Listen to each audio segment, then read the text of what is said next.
Hello friends, उम्मीद है आप सभी लोग बहुत अच्छे होंगे। तो जैसा कि आप देख रहे होंगे BPC TRA 4.0।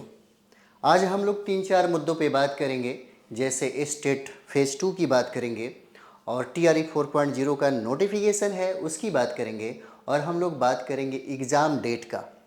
और सबसे बड़ी जो मुद्दा है, खास करके स्टेट फेज़ 2 वालों को जो मौका जो अवसर मिल रहा है उन लोगों के लिए। और एक और भी बड़ी बात है, जो उम्र में छूट की संभावना हो सकता है आपको मिले। देखिए, हम बाकी लोगों की तरह डेली का डेली न्यूज़ नहीं आपको लेकर के आते हैं। जब रियलिस्टिक होता है, जब लगता है कि हमें बताना चाहिए, जब हमें लगता है कि आज तक जितना भी आप लोगों ने देखा होगा खरे उतरे हैं आपकी उम्मीदों पर। कभी भी हम ऐसा वैसा मतलब खबर है कि डेली हम लेकर के आ गए, डेली आपको बता दिए, ऐसा नहीं, उतना टाइम भी नहीं होता है ना।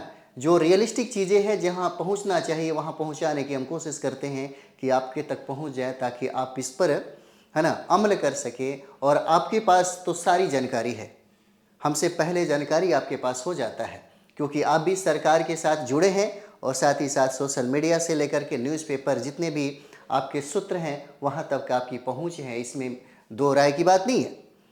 तो बात यहाँ पर हम लोग सबसे पहले करते हैं स्टेट फेज़ 2 को लेकर के, फिर हम लोग बात करेंगे TRA 4.0 का नोटिफिकेशन कब देगा, एग्ज़ाम डेट क्या है और क्या हमारी रणनीति कुछ होनी चाहिए, ताकि क्या अवसर है हमारे लिए, या इसका एग्ज़ाम 2025 के लास्ट में होगा, दिसंबर में होगा, या 2026 में होगा।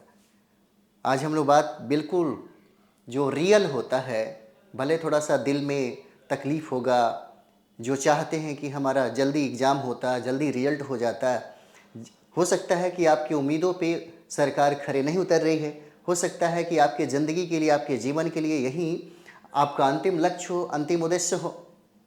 और रियल में देखा जाए तो जितने भी विद्यार्थी हैं, जितने भी परीक्षार्थी हैं, जिनको लगता है कि हमारे लिए हमारे जीवन का अंतिम जो पड़ाव है यही टीचर है, वो सबसे ज़्यादा निराश भी कभी कभी हो जाते हैं। लेकिन निराश होने की ज़रूरत नहीं है। समय हो सकता है थोड़ा लंबा लगे, लेकिन ये कॉन्फर्म है कि नोटिफिकेशन भी देगा और एग्ज़ाम भी आपसे लिया जाएगा।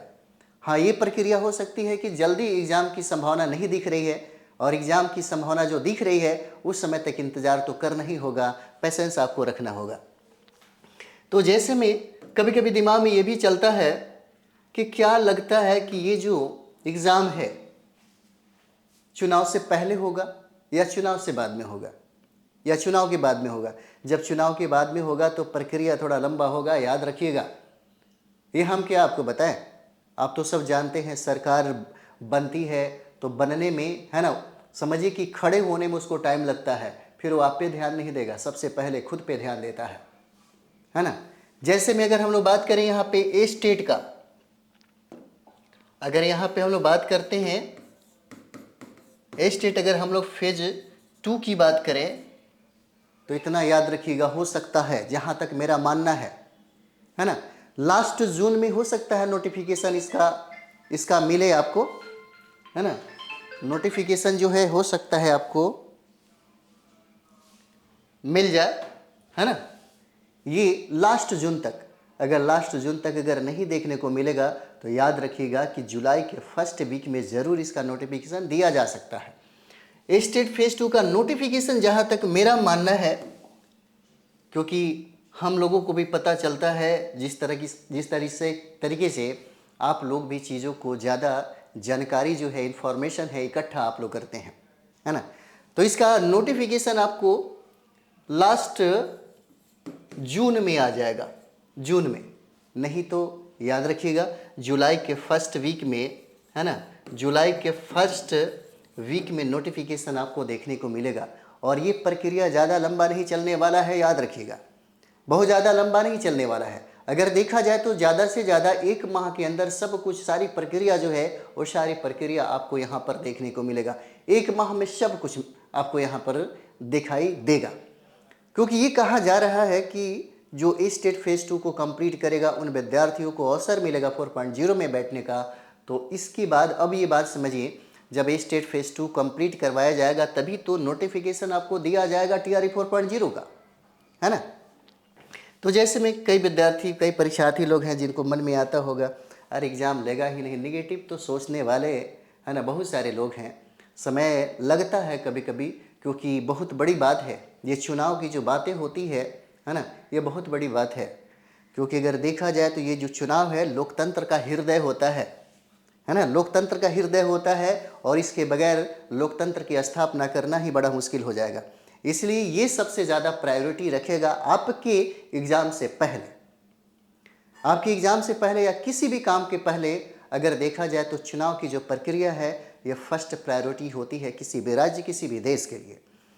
तो इतना याद रखिएगा कि जब टीआर 4 जैसे स्टेट फेज 2 की अगर बात हम लोग करें तो ये कंप्लीट अगर हो जाता है, तो कंप्लीट होने के बाद जो आप बीपीसी टीआरई 4 देख रहे हैं है ना, बीपीसी टीआरई 4.0 जो देख रहे हैं, इसका नोटिफिकेशन जो है ना, नोटिफिकेशन यानी कि जुलाई के बाद अगस्त में कभी भी आ सकता है, अगस्त में आ जाएगा। और इतना जान लीजिए कि कुछ लोग सितंबर अगस्त में कहते हैं कि हम एग्ज़ाम ले लेंगे, बहुत सारे लोग ये बताते रहते हैं और आपको लगता है कि मतलब बहुत सारी बातें हैं। आप तो समझदार हैं, आपको क्या समझाना है, आप बहुत सारी चीज़ें समझते भी हैं। तो आपको मैं बता दूं कि नोटिफिकेशन जो है अगस्त में आएगा, है ना, अगस्त में आएगा। अगस्त के लास्ट भी हो सकता है, अगस्त लास्ट भी हो सकता है, आपके नोटिफिकेशन यहाँ पर दिखाई देगा। लेकिन एग्ज़ाम चुनाव से पहले नहीं लेगा, ये निश्चित है, और ये बात आप समझते होंगे। अगर एग्ज़ाम की हम लोग बात करें यहाँ पे कि एग्ज़ाम कब लेगा, है ना, तो एग्ज़ाम देखिएगा, एग्ज़ाम चुनाव के बाद होगा, और चुनाव अक्टूबर नवंबर में होने जा रहा है। अक्टूबर नवंबर तक भी, यहाँ तक कि अगर देखा जाए तो दिसंबर में भी चांसेस नहीं बनती है। अगर सच में देखा जाए तो ये जनवरी 2026 में एग्ज़ाम लिया जा सकता है। हमने कई बार जो अनुभव के आधार पे मैंने आपको बताया है, चाहे वो बीपीएससी की बात हो, 70 बीपीएससी में आप लोग देखे होंगे, बहुत सारा लोग बहुत सारी बातें बता रहा था, कितने लोग भी थे जो हमारे ऊपर कमेंट्स भी कसे थे, और वही हुआ जो मैंने कहा था। एक अनुभव होता है, एक अनुभव जब प्राप्त होता है चीज़ों को देखने का, परखने का, तब ये बातें समझ में आने लगती है। और ये हुनर और ये कला जो अनुभव है आप भी प्राप्त कर सकते हैं, कोई बड़ी बात नहीं है, बस चीज़ें साफ साफ आपको दिखाई देना चाहिए। तो ये चुनाव की बात है, और आप ये बात समझते हैं कि चुनाव आपको नवंबर और दिसंबर में होने वाला है ना, नवंबर दिसंबर में होने वाला है। तो क्या अपनी सरकार को बनाने में, खुद को खड़े होने में ये समय देगा कि आपके एग्ज़ाम देने में, आपके एग्ज़ाम को कंडक्ट कराने में ये समय देगा? क्या हो सकता है आपके दिमाग में ये भी चलता हो कि ये तो अलग निकाय है बीपीएससी, है ना, बीपीएससी एक अलग निकाय है ना, एक स्वतंत्र निकाय है, ये जब चाहे तो एग्ज़ाम ले सकता है। ऐसी भी बात नहीं है, ऐसी भी बात नहीं है। तो इतना समझ जाइए, या तो नवंबर दिसंबर में, इतना तो तय है कि चुनाव के बाद ही जब भी हो, लेकिन चुनाव के बाद ये एग्ज़ाम आपका लेगा तो लेगा।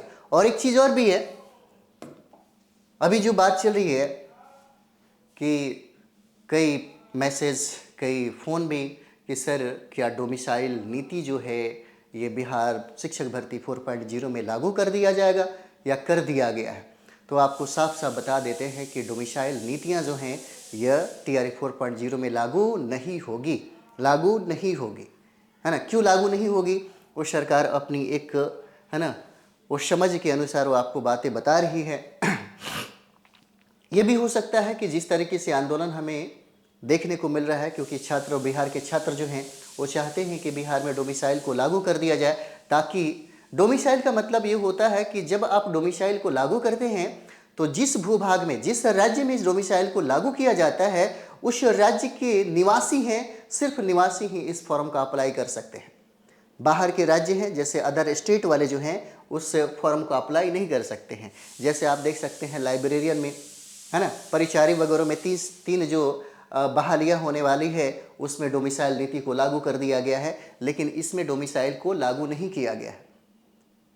तो इतना कन्फर्म हो जाइए कि यहाँ पे डोमिसाइल जो है ना, ये डोमिसाइल जो है, डोमिसाइल, ये डोमिसाइल यहाँ पे लागू नहीं है। और सबसे बड़ी बात क्या है कि हो सकता है 10 साल का जो मतलब उम्र सीमा में आपको छूट भी आपको इस बार मिले, ऐसा संभावना बन रहा है। क्योंकि आप देखते होंगे लाइब्रेरियन वाला जो वैकेंसी अबाउट लगभग जो आ रहा है उसमें 10 साल की छूट दी गई है। जिनका उम्र ख़त्म हो चुका है, जिनका उम्र समाप्त हो चुका है, उन लोगों के लिए सबसे बड़ी अवसर हो सकता है, अवसर है। और ये भी हो सकता है कि TRE 4.0 में बहुत ऐसे विद्यार्थी परीक्षार्थी हैं जिनका उम्र ऑलरेडी समाप्त हो चुका है, क्योंकि आपने लेट बहुत किया है ना। दोष सरकार का हो जाता है और इसको भुगतना पड़ता है परीक्षार्थी को। क्या अगर समय से अभी कई ऐसे परीक्षार्थी होंगे, अगर समय से ले लिया जाता एग्ज़ाम तो शायद वो एज में आ जाते, लेकिन जैसे जैसे समय बीतता चला जाएगा वो भी कुछ नहीं कर सकते। तो इसका जिम्मेदार कौन है? वो खुद लोग नहीं है ना। इसका जिम्मेदार सरकार हो जाता है और ये बातें समझ नहीं पाते हैं और अंततः हमें ये लगता है कि शायद हमसे ही गलती हो गई। बात ये भी नहीं है। नीतियाँ ये मायने रखती है ज़िंदगी में, और नीतियाँ सरकार की हो चाहे आपकी हो, ये बहुत ज़्यादा ज़रूरी होता है। अब रहा सवाल कि हम लोग बात करें कि ऐसा जो टाइम है, ये समय जो मिला है हमें, इतना लंबा समय जो मिला है, ये समय दो चीज़ें कर सकता है। सबसे पहली बात, बहुत ऐसे परीक्षार्थी होंगे जिनको लगता है कि हमारी तैयारी वो ढंग से नहीं हुई है, हम ढंग से करना चाहते हैं और चाहते हैं कि हमारा इसी बार कंप्लीट हो जाए, इसी बार हम सिलेक्शन को प्राप्त कर लें। तो बहुत अच्छा अवसर भी है। अवसर कैसे है? समय बहुत शक्तिशाली होता है, समय बहुत ताकतवर होता है, लेकिन समय का इस्तेमाल करने वाले, समय का यूज करने वाले लोग ही सबसे ज़्यादा सफल और आगे बढ़ते हैं। अब इस उम्मीद में मत बैठ जाइए कि हमारा एग्ज़ाम दिसंबर में होगा तो हम तैयारी उसी समय से करेंगे, तो फिर आप मुश्किल में पड़ जाएंगे। ज़्यादा देर मत पढ़िए। मैं ये नहीं कहता कि 10 घंटा, 12 घंटा, 14 घंटा दिन रात पढ़िए। 5 घंटा ही पढ़िए, लेकिन डेली पढ़िए, रोज़ पढ़िए। जो काम करना है उस काम को करिए। और लाजमी ये होना चाहिए ज़िंदगी में कि 5 घंटा जो समय है वो 5 घंटा समय डेली का डेली आप दिया करिए। सफलता का ये राज होता है। दुनिया के तमाम जितने भी कंपटीशन है उसको फाइट किया जा सकता है अगर हम डिसिप्लिन में काम करें तो। और डिसिप्लिन का होना ज़्यादा ज़रूरी है, और डिसिप्लिन के लिए ज़्यादा समय की ज़रूरत नहीं होता।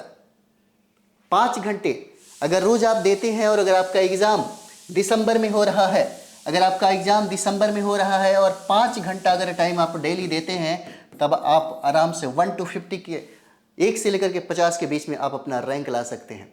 सफल और असफल में एक फ़र्क होता है, याद रखिएगा।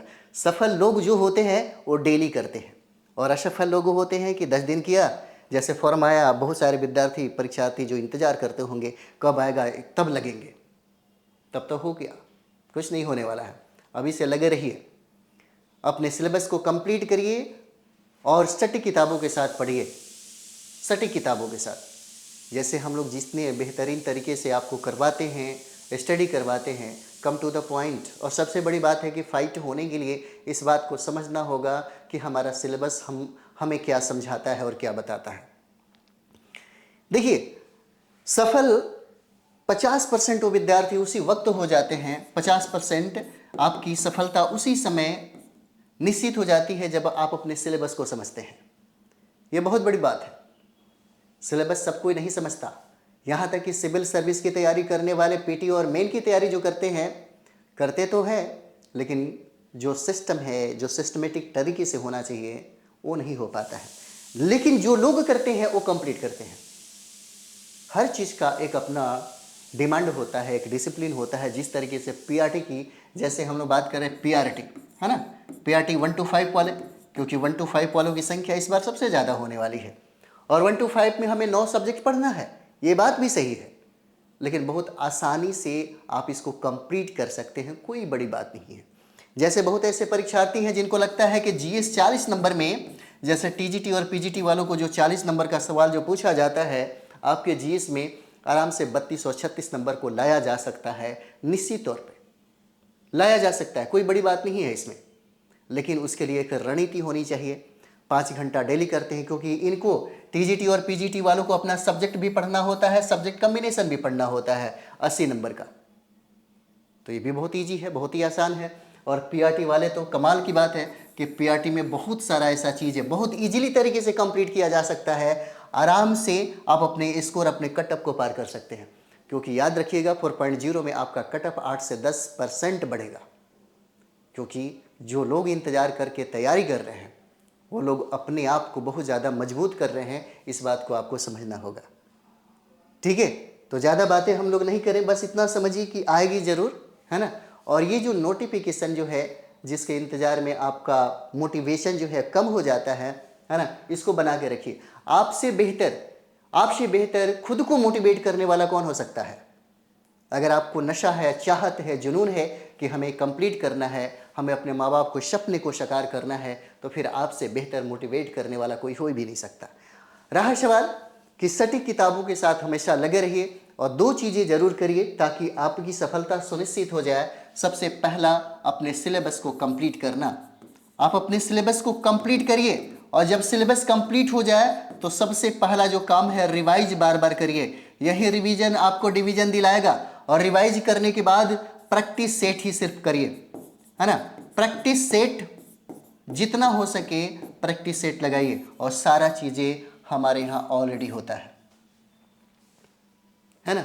अगर आपको लगता है कि कोई बातें शेयर करना चाहिए या पूछना चाहिए या कुछ ऐसी, है ना, मन में संदेह हो जिस पर विचार करना चाहिए या लगता है कि हमसे ही बात करना चाहिए, तो बेशक आप यहाँ पे मैसेज कर सकते हैं, है ना।